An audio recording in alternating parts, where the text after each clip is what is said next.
Let's talk to Dave in India, who mercifully, I think, has something for us other than sex is bad, okay? Hey. Dave, what did you want to talk to us about today? Hello, hey. So, based on my understanding, I see that atheism is the denial of a metaphysical substrate. Would you say that's the correct understanding? No, not at all. Yeah, I'd need to define all of those terms to get there, but why don't you walk us through what you mean? So, I mean like an inverted pyramid, like an inverted triangle. And the more you go down, everything gets smaller and smaller, and it gets much difficult to measure each of those things. So, if you go beyond a certain point, there exists a layer which I understand as metaphysical substrate, which is like before the Big Bang. So, and I would understand that that is something which cannot be explained by science, but that might be God itself. Like that might be the God. So, just wanted to get your thoughts on that. Yeah, Derek, I think you may have more experience with both metaphysics and substrate than I actually do. Are you making head or tails of this? Yeah. Well, the first thing is, I think you're working under the assumption that atheism is the denial of gods rather than just the lack of belief in gods. There's a huge difference there. One is a belief and the other is a lack of belief. And I would think you'll find that most atheists are in the category of lacking belief, although there are some that actually actively don't. And some are more nuanced in the sense that this God has testable predictions that end up being wrong. So I actively disbelieve in that God. But this one does not. It's too nebulous. So we just don't have an opinion on it, or we just have no belief in that. That's one. Second is the beginning of the universe doesn't have anything to do with atheism. Atheism is the lack of belief in gods, whereas what you're talking about is physics. What happened before the Big Bang, if before actually makes any sense? For all we know, one of the simplest explanations that we have that's natural is that we have the quantum realm that exists. We know the quantum realm exists. We've got very good evidence for it in our universe. And what if it extends beyond our universe? And our universe was just a fluctuation that resulted in our local universe and could result in many more universes.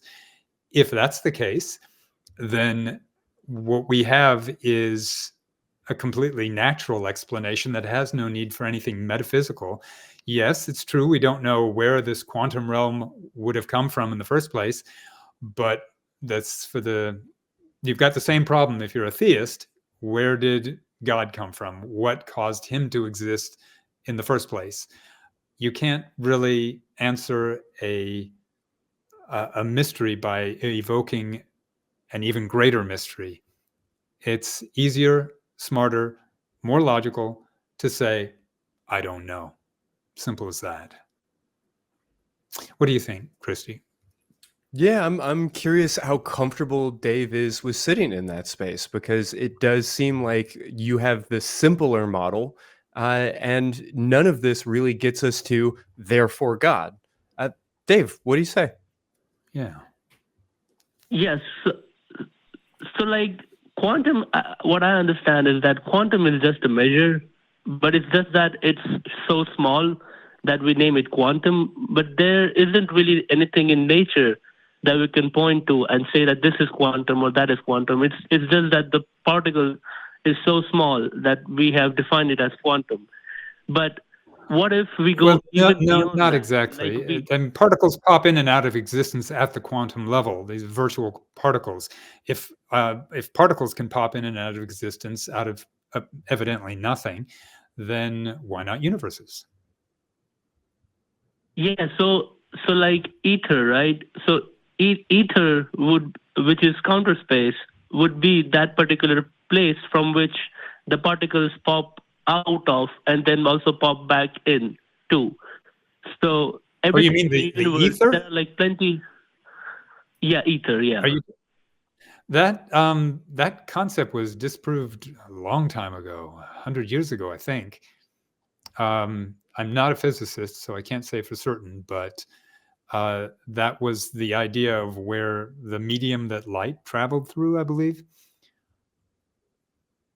Right. So That doesn't really have to do with thing the is like quantum the world. base. Yeah. So like the base. I would say the base substance in which everything exists is ether, because even Tesla quoted in one of his lectures, I think, that light is nothing but a sound wave in the ether. So ether. Yeah, you're bringing up I read. you're bringing up something from way, way, way in the past that was a misunderstanding of how physics worked at the time. It's like bringing up leeches. Well, no, leeches actually are useful. Bringing up the idea of humors in the blood causing people to be hot-headed or sick or the like. That's discredited in modern medicine, and the ether. Correct me if I'm wrong. Anyone else who's more versed in physics than I am, that was one of those long discredited explanations in physics. Dave, ultimately, let honest, me check in but- with where you're coming at this from. Like, Yeah. what is your expertise in physics, and what is it that you have discovered, and what you understand about what you've discovered that makes you feel like you have found something that isn't really being noticed or discussed by the people who are in that field, by the people who obsess over these things? Yeah, I'm not an expert. I'm just a normal Joe Schmo, to be honest. But like, I watch a lot of different stuff. But here's two things that I'll point out. The first thing is that Tesla figured out wireless electric transmission. And that is only possible if there is a medium like ether, which is there for it to happen.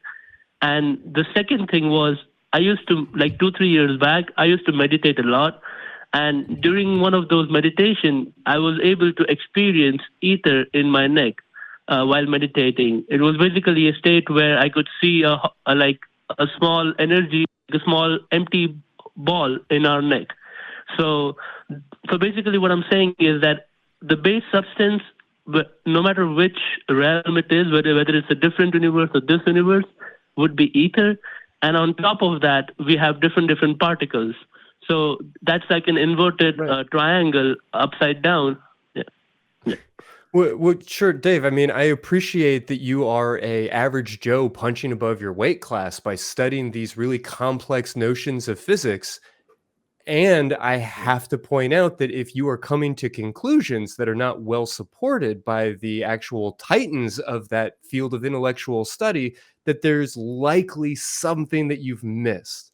And I'd like to add in here, yes, I did a quick look up here. Yeah, 1905, Albert Einstein made it the concept of the ether irrelevant with his formulation of special relativity. So, yeah, that's not a thing in physics anymore. Tesla was back then, not now. Yeah. But that's the thing, right? That if you go to black hole, then all of the current physics fails, right? Like even Einstein's physics and all of them fail if you go to black hole. So yeah, they are right. But what I have seen is that when you speak with an atomist or like a materialist, they always deny ether and they don't acknowledge its existence. And they try to replace it with some other substance. But there's no evidence that it exists. That's the problem. So yeah, that is the thing, that it's counter space. So I don't think we can conceptually imagine a picture of it, because all we can imagine is like space everywhere, but we can't really imagine counter space. But ether is counter space. So yeah, I believe that ether is there, but yeah, maybe I need to do more research on that. I would advise that because there's just Yeah. no evidence for the ether. It was a proposed explanation, no longer needed with the development of special relativity by none other than Albert Einstein himself. So, yeah, I would look into that. Yeah, I would suggest. and really, as you are sort of being curious, right, and doing this not for work, not for research science, but for your own curiosity, I can understand why you would want to go down some, Tesla rabbit holes and start looking at some of this more like esoteric and outdated science. It makes for a good story oftentimes, and there's certainly value in looking at Euclid's geometry and looking at, like some of these like older forms of science and seeing what holds up and what doesn't. But if you are drawing your conclusions about the nature of the universe, about, whether or not there is a God creator and some of these like really big picture important questions, you should probably be looking at the latest and greatest. You should probably be looking at what the people who really understand these subjects are saying, and I don't mean to be at all rude about it, but very humble about the conclusions that you're drawing. Is that a fair framework for me to offer you, Dave?